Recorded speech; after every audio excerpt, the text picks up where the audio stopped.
Three U.S. Air Force F-15E Strike Eagles just got taken out over Kuwait by friendly fire from a Kuwaiti Patriot battery, likely late March 1st, 11:03 p.m. Eastern Time, right in the middle of Operation Epic Fury against Iran.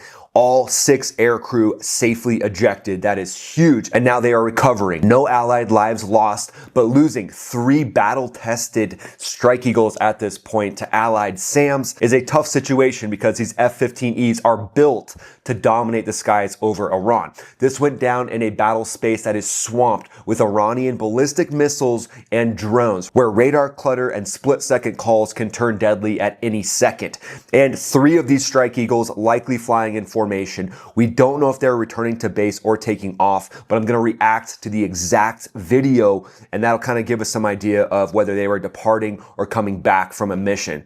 So these Strike Eagles were out owning the skies, striking targets, covering coalition operations, doing pre-planned strikes when this chaos caused this tragic misidentification. So we're going to break down what happened, why these 4th generation birds got targeted, and how the coalition defenses are operating right now and how this can be prevented moving forward. But when it comes to the fog of war, things can escalate extremely quickly. So I'm very proud that these 6 aircrew members reacted extremely quickly. They got themselves out of the jet, and we can replace the jets.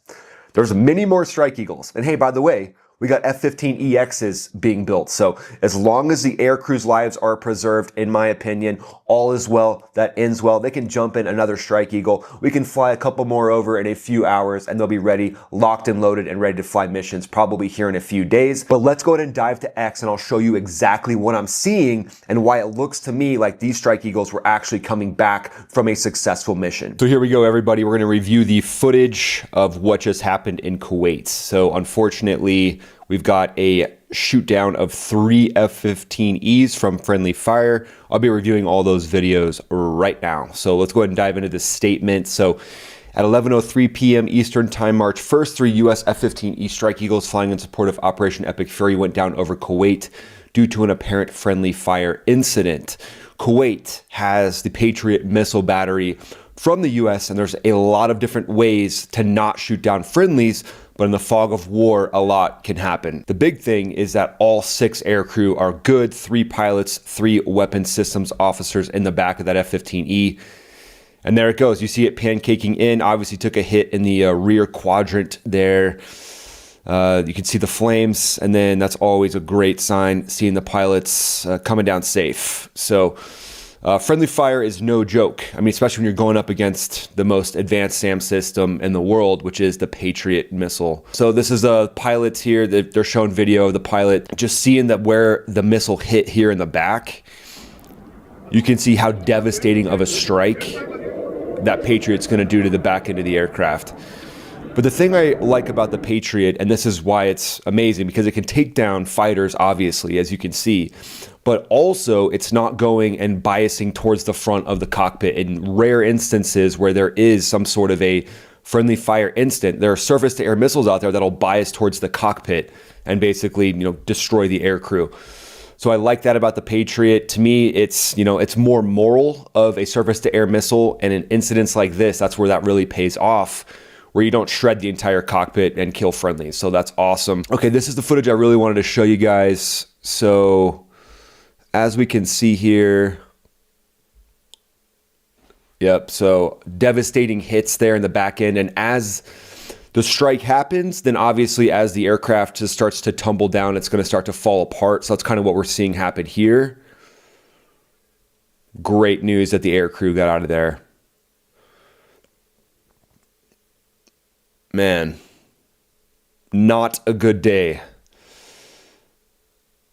There comes another view, another angle of one of the F-15Es coming down. And one of the things also is that 3 of them flying together, again, it could have tripped some sort of a drone, a Shahed drone protocol within the Patriot PAC-3 system. So that could always be the case, but man, what a tragic shoot down here, but luckily no loss of life. That's huge. Let's check out this one. This actually shows the moment of impact. Yeah, so you can see, obviously, a supersonic missile coming in and hitting. You can't see the missile coming in at all. potentially not even getting any warnings, or, you know, it's really close to takeoff. So, you know, you're not even really thinking about getting shot down by friendly fire at this point. Let's watch it a little closer up. Yeah, you can see it biases towards the rear end, and then the jet just starts to tumble. Both engines are done pretty much right away. Yeah, and then the air crew's just thinking, hey, how do we get out of this thing? Man, crazy situation. See if we got any more angles on this.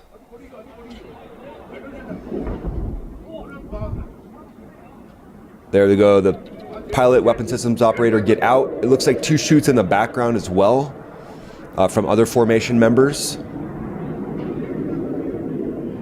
Man, that's just great reaction time on the air crew. Hats off to all 3 of these jets. The 6 air crew, just total hats off to them.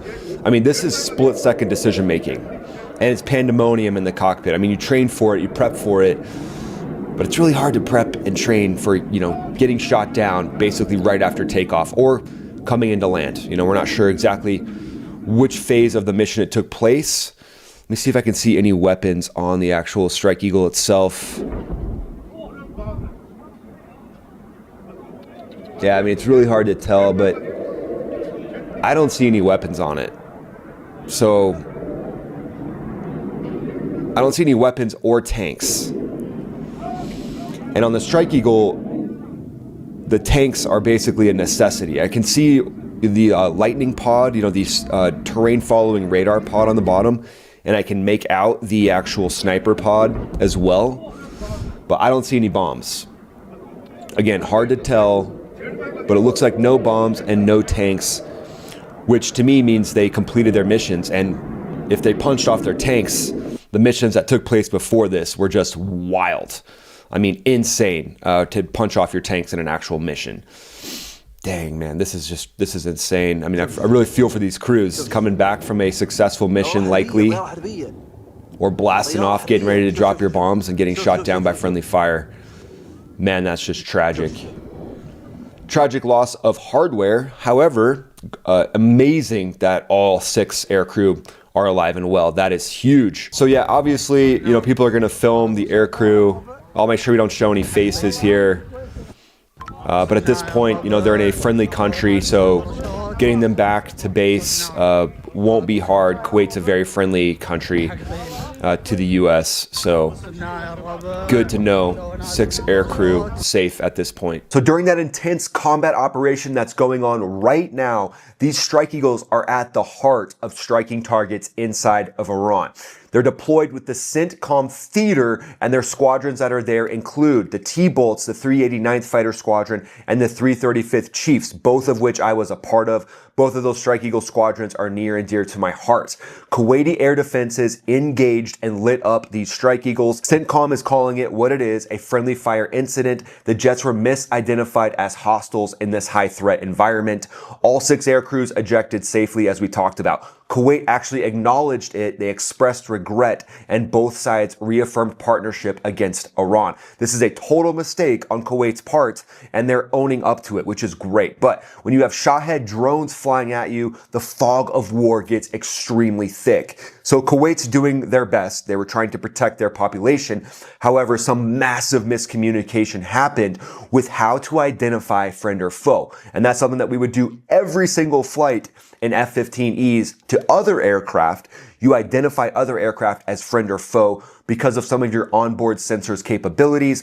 A lot of that is called a mode, like a mode C, a mode 3, or a mode 4 transponder. Mode 4 is typically used for war situations, and it's something that has to be updated every 24 hours usually. Sometimes it will stretch out past that. So there's obviously some miscommunication when it comes to the crypto, the different data that the jets have to separate themselves from any bogeys. So it's on the Patriot missile battery operators as well to make sure they have the exact correct identification of friend or foe ready to go at all times, and that they're all operating on the same sheet of music. But Iran's retaliation here is saturation, and that's what Kuwait's trying to defend against. Hundreds of ballistic missiles, Shahed drones, they're launching waves of those at Israel, at Kuwait, at Saudi Arabia, the different Gulf bases, lots of these Shahed drones. coming in, creating massive radar clutter for incoming threats, debris, and jamming. To me, it's nothing that the coalition can't handle, but it is a serious problem, and it is something that saturates radars. They fired several hundred ballistic missiles so far in the last few days, forcing constant high alert intercepts across the entire region. So everybody is on edge at this point, especially the Patriot missile operators in Kuwait. And then Iran's Air Force has been hit multiple times. I'm going to do a full video on that. That'll come out after this video today. But F-4s and F-5s have been seen exploding all over the tarmac in Iran. So Iran's focused on their drone swarms and their ballistic missiles. But when it comes to Iran right now, you can probably guess what they're saying. Iran is saying that they downed these 3 F-15E Strike Eagles in Kuwait, right? Of course they're going to say that. But here's some information on that. The longest range Iranian SAM is the Bavar 373 with a Syad 4 missile attached to it. The engagement range of that at a maximum is somewhere between 125 to 186 miles. Nowhere near enough to reach Kuwait, which is 500 to 620 miles from the western edge of Iran. Iran relies on long-range ballistic missiles and drones for Gulf strikes, and those aren't able to hit aircraft. They're not SAMs going up against moving targets. They're actual missiles that launch from Iran and go in and hit pre-planned targets on the ground. The missile drone flood is built to overwhelm defenses and kind of create the exact confusion that leads to mistakes like this. So Iran's saturation tactics, that's part of their playbook to get the allies confused and potentially create friendly fire situations like this. So it does mean that now doubling down on taking down these swarms, reducing the radar clutter, using high-powered microwave weapon systems, or whatever it takes to take down the drone swarms to reduce the amount of radar clutter is huge right now. So Kuwait's air defense lineup is a solid one, and it's a coalition-made one. It's got MIM-104 Patriots, PAC-2, PAC-3 that are upgraded in 2025 for better guidance and anti-jamming capability, and these are likely the weapons that were used to down these 3 Strike Eagles.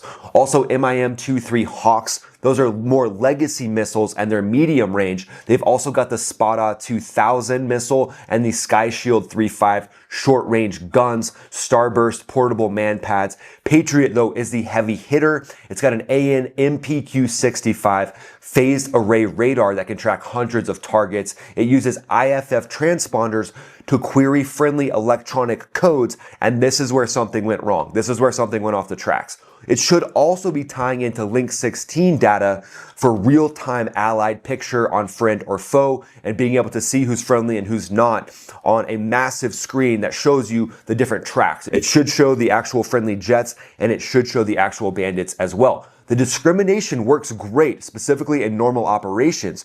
Radar returns, IFF replies, flight profiles, command and control coordination, but in this mess, hundreds of Iranian ballistic missiles, drone swarms, debris, jamming, clutter can spike false positives. IFF can lag. Operators can override if they think that there might be in a situation where what they're seeing is not telling them the exact truth data. So that'll all be investigated as potentially, was this an override because the operator made a mistake. The F-15E, that's a 4th gen non-stealth fighter, so they've got a larger cross-section, way larger than the F-35, making them pop out more on scopes. So a quick threat call down the same axes of where these F-15Es were coming back in from, and if they were flying back in from Iran, then you got to think they're potentially flying a similar profile as what some of the Iranian drones could be flying as well. So at the end of the day, if this radar operator saw 3 tracks coming back from Iran, and then there were call-outs of Shahed drones coming in, maybe they overrode, but that'll be a full investigation that we'll see here soon. But I want to leave no doubt, American air power is still completely in charge of the theater. Have no doubt about that. Air superiority has been established with the IRGC headquarters itself being taken down. CENTCOM posted a video of that, saying that the IRGC has been killing Americans for 40 plus years, and now they don't have a headquarters. And the actual footage of seeing how it was taken down is a rough situation for all of the Iranian leadership. All of the IRGC leadership is definitely sweating and not sleeping at this point. But now what we'll likely see in Kuwait is tighter deconfliction, IFF upgrades, and then talking and communication to C2 has to improve at this point. Because when a Patriot lights up 3 Eagles, this can't go unchecked. So let's move to the 4D chess, the strategic analysis situation. This is a tactical glitch in a strategically winning fight right now. The coalition deconfliction needs to be relentless and mandatory. Iran's saturation game is deliberate. They want to flood missiles, drones to jam radars. They want to force snap decisions that make these operators question what they're seeing on their scopes. And they want to have errors come in that slow momentum or strain trust between the allies. They really want trust to be strained between the allies. But there's likely going to be immediate joint investigations on Link 16 integration and Link 16 deconfliction, and then expanded training to all the operators right now operating any surface-to-air missile on what you're seeing and how to deconflict. Even new corridors where F-15Es and other fighter jets will come back in towards Kuwait that will deconflict from anything that a Shahed drone could do, or maybe formation positioning to make sure the formation is spread out way further. So what do you guys think? What do you think will happen from this lesson learned, and where do you think we go from here? What other targets do you think we'll see struck in Iran over the next few hours or next few days? Let me know in the comments below. And then go ahead and follow me on X, follow me on Instagram. I'm posting there every day. And if you want to see me do a live stream pretty much every day at this point, click the link in the description and join the Max Ready Room. I'll see you on that live. Watch this next video that pops up right here. This is Ryan, also known as Max Afterburner, signing off.